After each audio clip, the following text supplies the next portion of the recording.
Today, I announce my decision on whether the Carver County Attorney's Office will file criminal charges related to the death of Prince Rogers Nelson. In life, he was a very private person.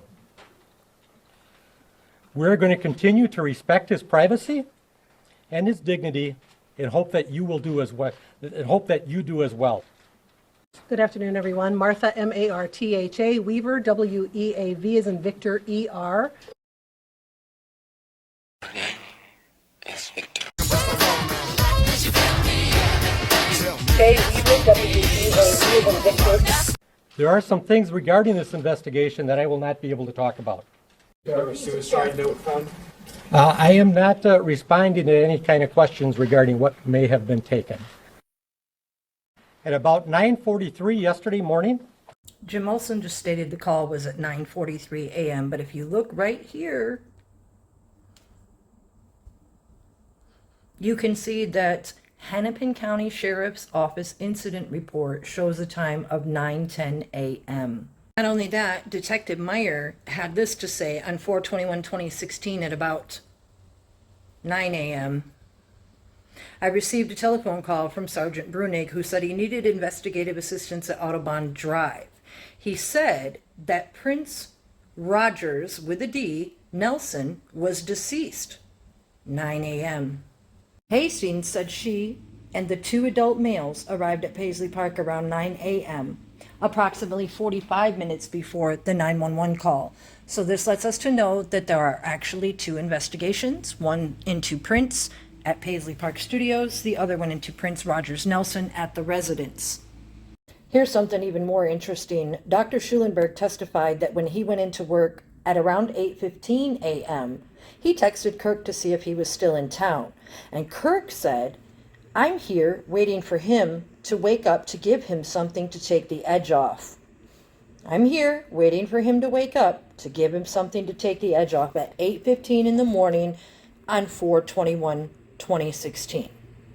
staff members from Paisley Park had been unable to contact Prince yesterday morning and went to check on him. They found him unresponsive and called 911.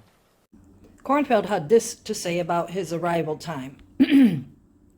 Officer Patrick Murphy is interviewing him. He says, "No," and I appreciate that. So when you guys got to the building about 9:15, you went to that waiting room where you and I were at. And Andrew says he was in there with Rona. And Murphy says, and do you know how long in between the time you were waiting and at the time he was discovered? I mean, was it a couple of minutes? About 15 minutes, he says. And then he says, "Do you think it was that long?" "Yeah, 10 to 15 minutes. And officer says, "Just because they were having a hard time finding him?" And Andrew says, and Kirk came back and was like nervous because he didn't want to interrupt Prince or something like that. "So do you think Kirk found him first and then," and Andrew says, "I think Kirk," "You think Kirk what?" "Marone went with him then. I think Kirk found him first and then Marone went with him." This is important, obviously, because Kirk said and Andrew said they didn't get there till 9:15 when we've already established that Hennepin County was called at 9. Also, Dr. Schulenberg said that he texted Kirk at 8:15. Here, Andrew says, "I don't know the answer to that question because Kirk and the girl, they wanted to give him a lot of privacy. Sometimes people try to intervene." That's what the detective says. And so that would be one of the questions that I would have is, Andrew says, "I wouldn't try." Did someone try to intervene? No. If they discovered him, no. And things were going bad and someone tried to intervene by giving him something. Andrew says, "If I had discovered him and he was like, having some distress, I would call my dad." Oh, and just so that I understand, when you reference your dad, is your dad a doctor at the facility? Yeah, so this is my dad right there. They found an unresponsive male in the elevator. Chanhassen Fire, the Carver County Sheriff's Office, and Ridgeview Ambulance all responded to the call.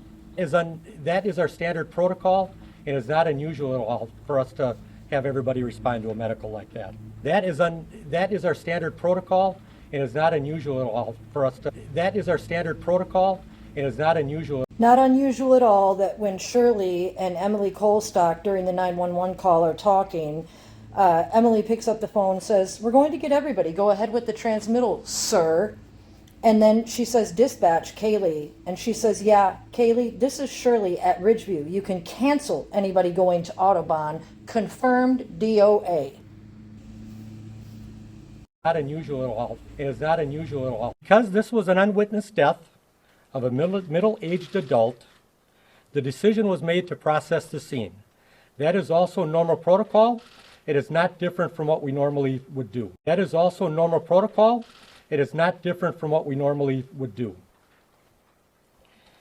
There should be no, we ended up contacting the Hennepin County Crime Lab to help us with that, and there should be no inference taken from that. Everything is so normal here. What's not normal is the fact that Andrew Kornfeld said that Kirk left first. Then he came back all nervous. He got Marone. He left again.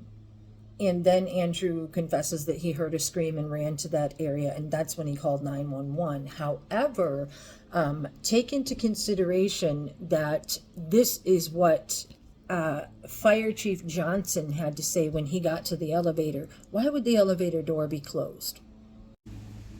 Chief Johnson said he observed the elevator door was closed, and Kirk Johnson was the one who opened the door.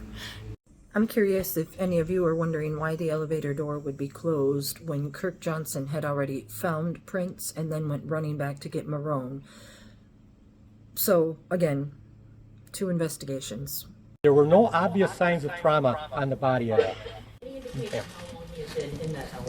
It had not been in the couple of minutes before first responders had arrived. I'm sorry, can you repeat that? And it had not been within the couple of minutes before the first responders had arrived, though.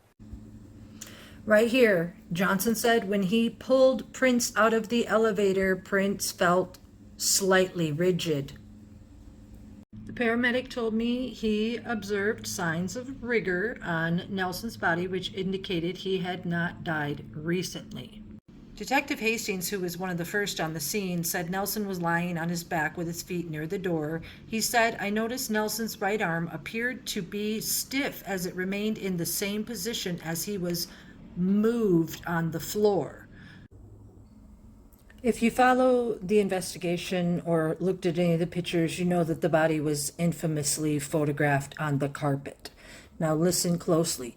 Detective Hastings said that he noticed that Prince's arm was stiff, rigid, as he was moved across the floor. So if Prince's body was being moved across the floor, that's not the same as being drug on a carpet. So there was a time in which this body or bodies were being moved about and placed, just like a movie scene. Not only that, let's look at a couple pictures of the elevator and the carpet while we're here. This is shown as an investigation photo with the carpet in it, and one moment, kind of looks like the same carpet to me. Looks like that to you too, right? So was the body placed on the carpet, and then during the investigation they just photographed the carpet inside the elevator? Here we're shown the same elevator with the potpourri bowl but without the carpet. What I want to bring your attention to is the panel. When you look at the pictures throughout the investigation, you can see I have this one cut down the middle because this are two distinctly different elevators. This one on the left is almost all stainless steel. The one on the right is not. The one on the left has the bell on the left. On the one on the right, the bell is on the right. These are 2 different panels.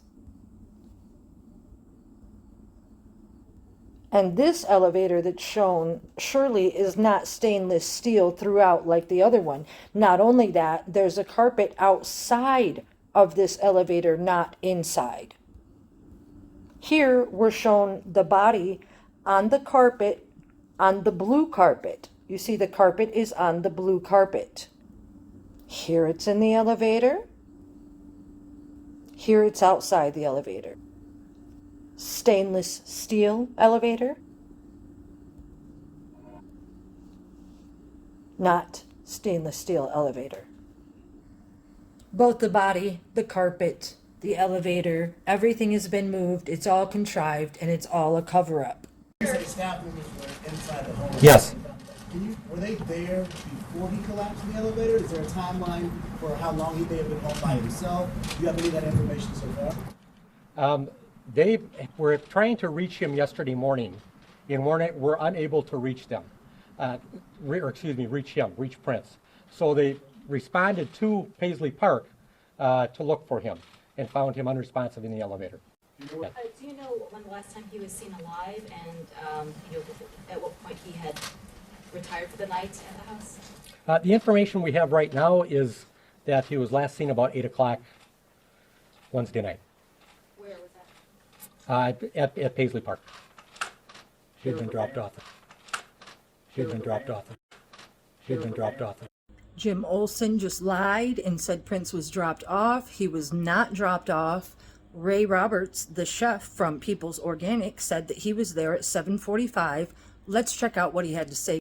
Right here above me, Roberts stated Kirk Johnson and Prince arrived at the studio and pulled into the studio. They waved Roberts in. Roberts stated Johnson and Prince went to the rear entrance. Roberts said Johnson walked through the studio and let him in the front. This paragraph just explains that there's two kitchens, and more importantly, Roberts stated that while he was at the studio down here at the bottom, Bakir and Johnson were sitting in the media room around a table. I think they're talking about the conference room. Roberts stated they were talking about how he was early to deliver the food.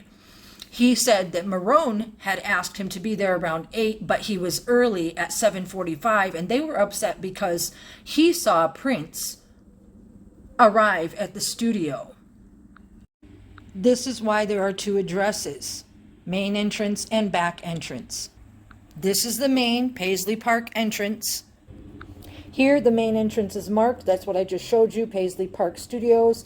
Over here on the side is another side entrance, and that's where Kirk's truck was shown to be parked. So if they went in through the back door and then came out through the main entrance to let Ray Roberts in. Here, Kirk's truck is shown parked by the back door that I was just referring to. Because you see something on the media doesn't make it true. And Paisley Park was the deepest cover that there has ever been as far as I'm concerned. And I want to tell you guys something. When the media talks about the death investigation of Prince Rogers Nelson, better known as Prince, they're talking about two different investigations. And it's the reason why, if you've ever tried to investigate the investigation yourself, it might seem kind of confusing, but I'll keep it brief. Here in the front entrance, this is where one of the investigations focuses on, and that's what they call Paisley Park. Okay, now over here on the side entrance, there's another side entrance, and I believe it's either this entrance here that they refer to as the residence. They don't refer to it as Paisley Park, but the residence. And then also around back, I can't get you quite a clear shot, but around back would be where the the tour bus was parked. There is also over here, it says drive-in door. That's where, when you look at the investigation photos, you can see that the Kirk's Escalade was parked. They also have underground tunnels and things that they don't talk about on the media. What if half the things ever said turned out to be a lie? Right here, Robert stated Prince was in the front passenger seat, and when they pulled up, Prince's window was next to Robert's driver's window. He then said that Prince's window went down, and Prince made a motion to indicate Roberts to follow them into the studio. So nobody said anything. It was silent. The windows went down, and they're like, come on in. They were 19 hours into the investigation, and they should have been able to tell these things, but instead of telling the truth, they opted for the lies that Prince was dropped off. Surely they had interviewed Ray Roberts and all the other people by then. So again, you guys, they just didn't expect for anybody to be watching as closely as I've been program to watch for the last 40 years. And I have spent 3 years full-time now investigating the investigation, and 40 watching and loving and learning all things Prince Rogers Nelson, lyrically and otherwise. So nothing will ever get by me for too long. So we're going to continue to expose Jim Olson's PBS press conference as the lie that it is. Any indication of how long he had been in that elevator? He already had been dead since, what, 3 o'clock in the morning?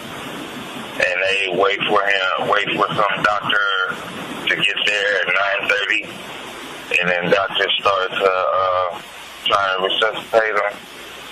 Okay. Here it states, during the early morning hours of 4/21, at 3:41 a.m., Kirk Johnson sent Prince an email which states, "We have a doctor working, all care needed in-house."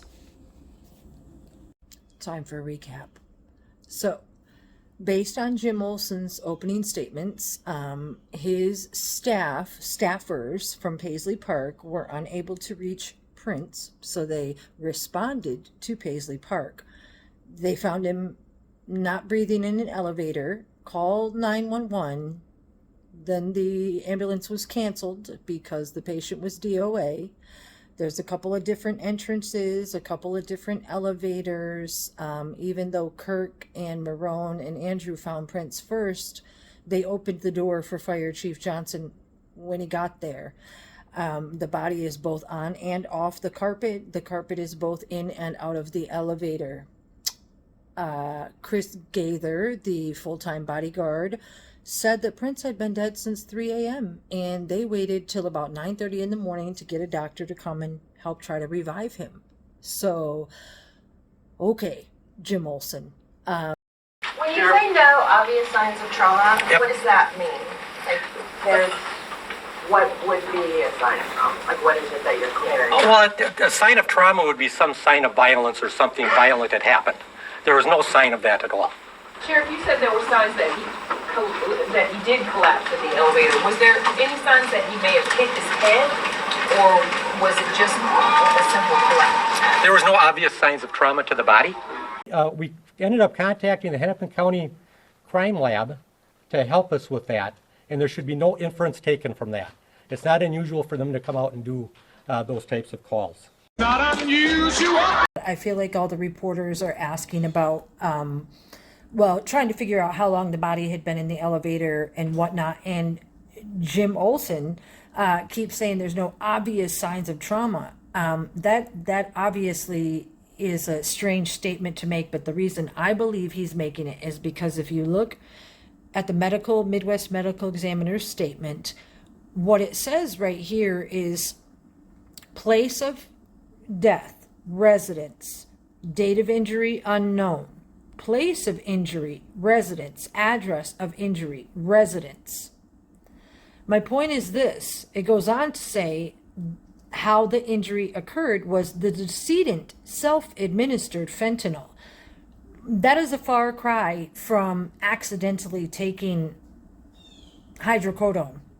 Self-administering fentanyl is considered an injury, which is a suicide, and otherwise they wouldn't call it an injury. And I think that's why he kept saying there was no obvious signs of trauma, because Hennepin County Crime Lab had been called. That's a crime lab, and because they falsified, of course, the warrant request to process the scene.